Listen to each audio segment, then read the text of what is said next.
What are they afraid is going to come out? But we begin tonight with the very latest on the fast-developing Brett Kavanaugh fight. The calls began early this morning. The message for the Kavanaugh resistance was clear, and it began with an appearance of the ghost of a confirmation past. They wanted an FBI investigation before she testifies. Is that the right move? Should the Senate honor her request? Absolutely, it's the right move. The hearing questions need to have a frame, and the investigation is the best frame for that. I mean, the FBI is good at this. They do cold cases all the time. They can, in a matter of probably days, figure out whether there's corroboration for Dr. Blasey Ford's accounts. It would be helpful if Judge Kavanaugh came forward and said, I would prefer to have a background investigation by the FBI. Oh, my God. I think one of them is less intelligent than the next. I'm sorry. God bless them. But we're going to get to that. Amazing how none of them, though, want to examine the facts. So we're going to do that. Now, just last night, we had a former high-level FBI agent tell us that the Democrats are trying to use the FBI as their, quote, political animal against Kavanaugh. And the FBI doesn't like that much. If testimonials like that aren't enough, our own John Roberts reported today that a current highly placed law enforcement official is saying that there will not be an FBI investigation into the allegations leveled at Kavanaugh, and here's why. First, there cannot be a criminal investigation. There's no crime alleged where the statute of limitations has not run out. There are no allegations of a federal crime. And third, the only investigation the FBI does is the background investigation. They find info and pass it on. That's already been done in this case. They don't investigate the information. The law enforcement source went on to tell Fox News, quote, "This is a political issue, not a law enforcement one." And boy, is that true. It isn't just the politically inclined advancing this narrative. Their favorite media cheerleaders are piling on. Take NBC's Ken Dilanian, who tweeted this afternoon, quote, "A number of former prosecutors and FBI agents have said today that people who make up allegations tend not to demand that the FBI investigate them." Well, he's, of course, not the only one advancing this narrative, but there is one problem with this contention. Ford hasn't actually stated that she's willing to talk to the FBI. She just wants Kavanaugh investigated. Think that might be kind of an important fact or detail? Late this afternoon, Senator Grassley, seemingly at wit's end over this whole charade, submitted a letter which was scathing to the Judiciary Committee Democrats, slamming their persistent, quote, abuse of this confirmation process through delay and obstruction with every argument available. Here to shed more light on this is former Assistant Director of the FBI, Bill Gavin.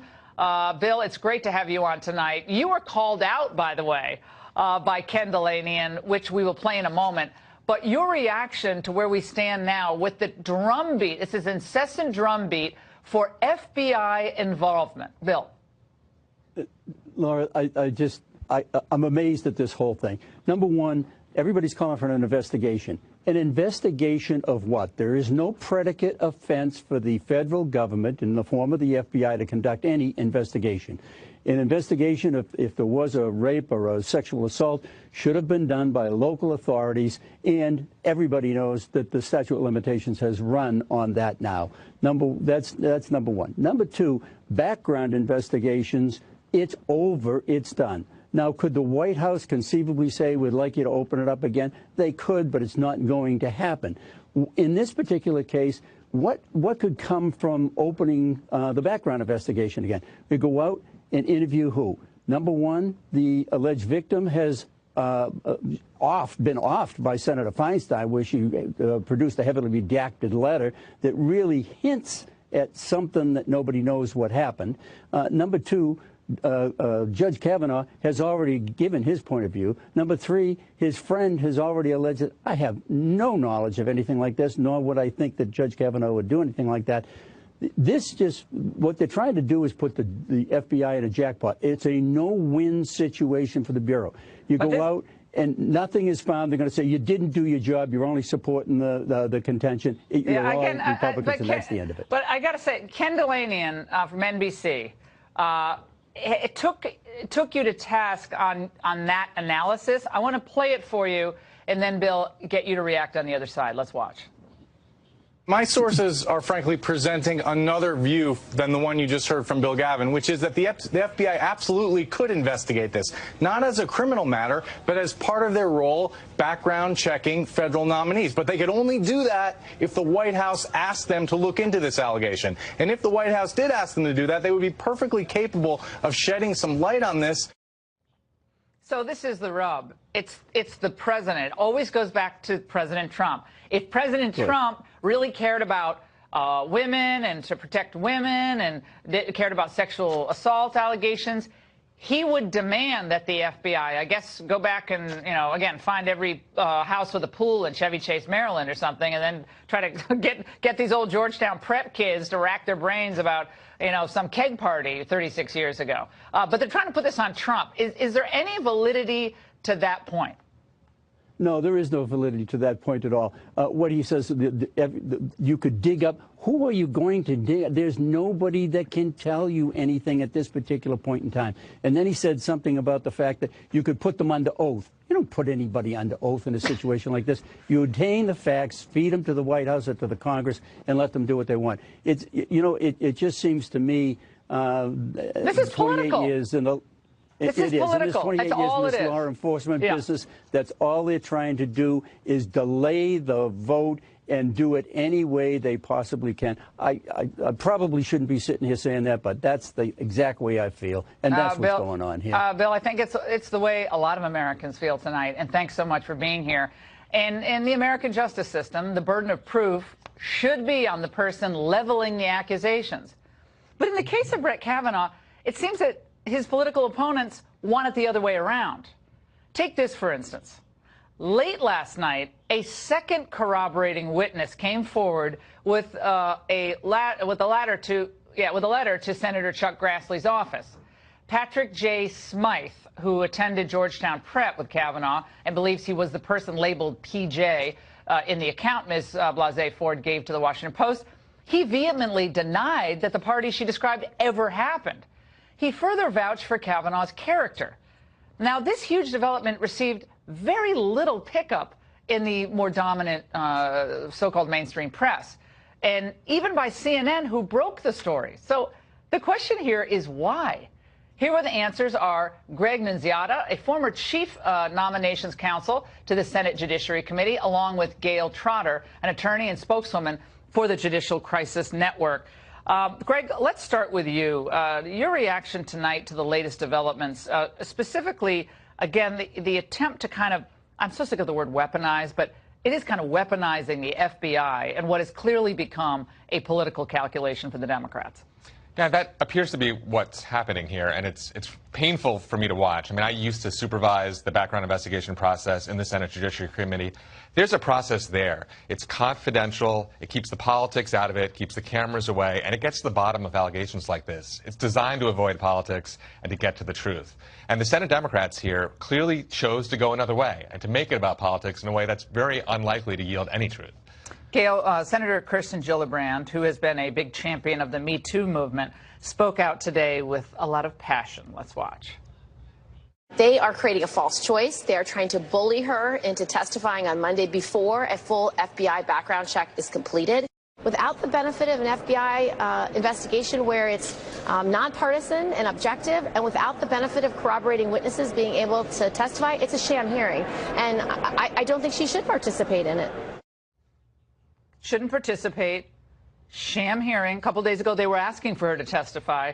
And she again uses the phrase background check, which, again, is Ms. Ford applying for a federal job? You don't do a background check as part of this type of process. So I can't believe she's a sitting U.S. senator. Again, sure she's a nice person, but I can't believe she even uses those phrases. No, it's a lack of basic knowledge about the process. It's legal illiteracy. I mean, when you talk about this, Judge Kavanaugh has already passed 6 of these FBI investigations. There were closed hearings about this. And you look at what's happened with the accuser this week. Her lawyers went to the Washington Post to tell the story. Then they said they would let her testify. Then less than 36 hours passed, and they said that she wasn't going to. And I think Senator Grassley and his team should be commended, because they've said, we'll fly to California, we'll fly anywhere, we'll do something public, we'll do something private, we'll do whatever she wants to do so that she can get her story out there, because they want to take her seriously. And yet I think the fact is that this is a partisan smear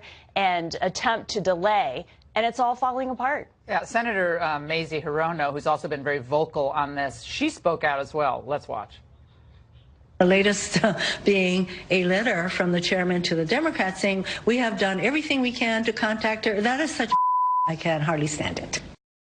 According to Senator Grassley's office, they have made several attempts both to contact her lawyer, phone calls. I think the total was 9 different attempts at communication, 11 total actually now. So they've been trying, but again, they can't even agree on whether the Grassley's people would be trying to call. I mean, that's just so ridiculous. Of course they're trying to get in touch with her.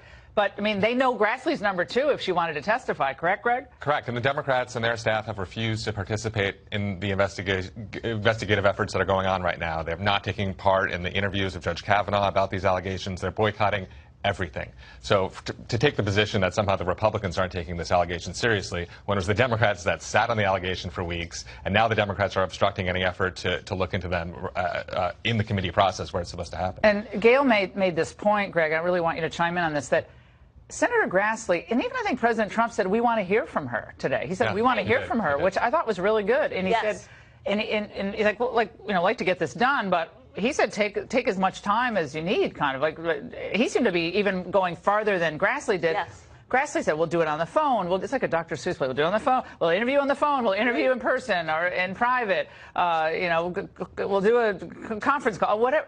But I don't know what else they can do at this point. Chairman Grassley has been incredibly accommodating and patient in the face of lots of histrionics and antics from the other side. Beyond that, he's one of the senators who's most well known for his commitment to investigations and oversight. He has a team on the committee that's very experienced in doing these sorts of things. And he's trying to do his job. Which I can't say to be true for everybody else up there.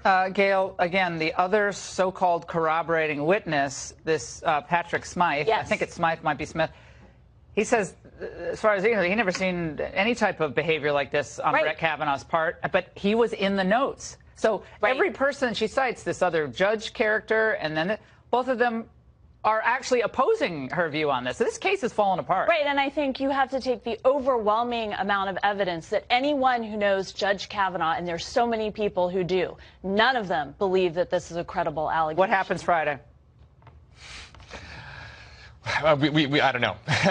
We'll see day to day. I think people on the committee still want to hear from the. She has Friday deadline. That's what Grassley says. Friday deadline. We're going to vote. Hold the vote. I call the vote. I'd do the vote on Friday. This is games. You got to end the game, so they're going to keep doing this. You have to teach your kids a lesson sometimes. You have to teach the senators playing this game a lesson. Thank both of you. Great analysis.